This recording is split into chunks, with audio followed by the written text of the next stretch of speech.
The greatest tragedy in the galaxy far, far away is one that was only ever hinted at.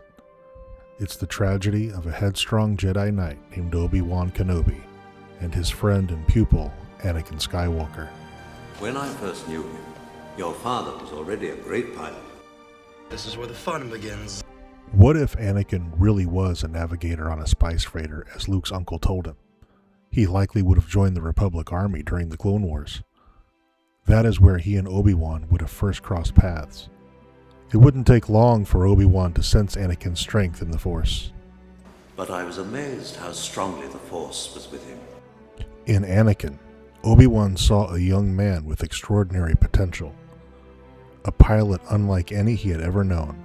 Someone unusually strong in the Force, and with the Clone Wars raging across the galaxy, the Republic needed every advantage it could find. But the original trilogy gives us an important clue about Jedi training. When Luke arrives on Dagobah, Yoda initially objects. He's too old. Yes, too old to begin the training. If Luke was too old to begin the training, it stands to reason Anakin would have been too old as well. But in his desperation and his arrogance, Obi-Wan made a mistake. One that would cost billions of lives across the galaxy. I took it upon myself to train him as a Jedi. I thought that I could instruct him just as well as Yoda. I was wrong. And this brings us to Obi-Wan Kenobi's fatal flaw. You are reckless. So was I, if you remember. In that same moment, we learn even more about Obi-Wan. Much anger in him. Like his father.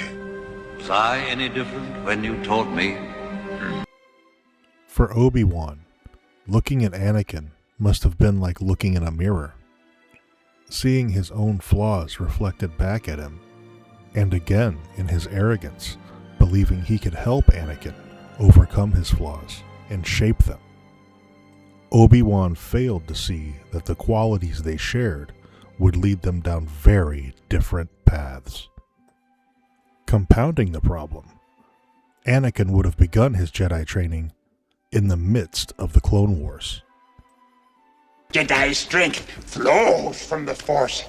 But beware of the dark side. Anger, fear, aggression. The dark side of the Force are they. Easily they flow, quick to join you in a fight.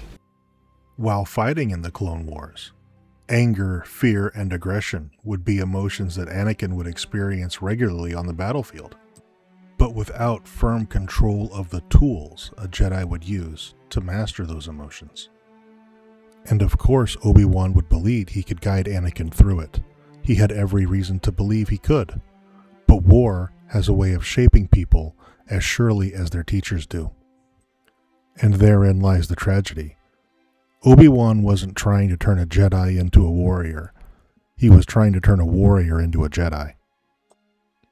Every skirmish, every battle, the toll of war shaped Anakin Skywalker into Darth Vader.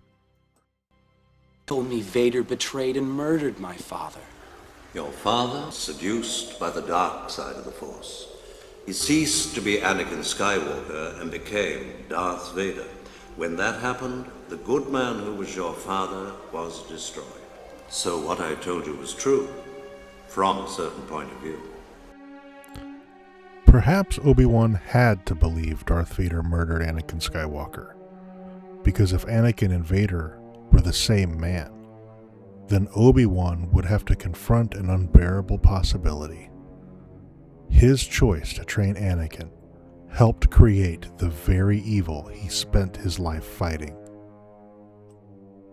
Of course, this is simply a story hidden between the lines of the original trilogy. But when I watch Alec Guinness as Obi-Wan Kenobi, I see a man carrying the weight of a decision. He chose Anakin, he trusted him, he fought beside him, and he called him friend. In the end, all he had were memories, and a point of view that made those memories bearable. Thank you very much for listening to this Star Wars video essay. May the Force be with you, always.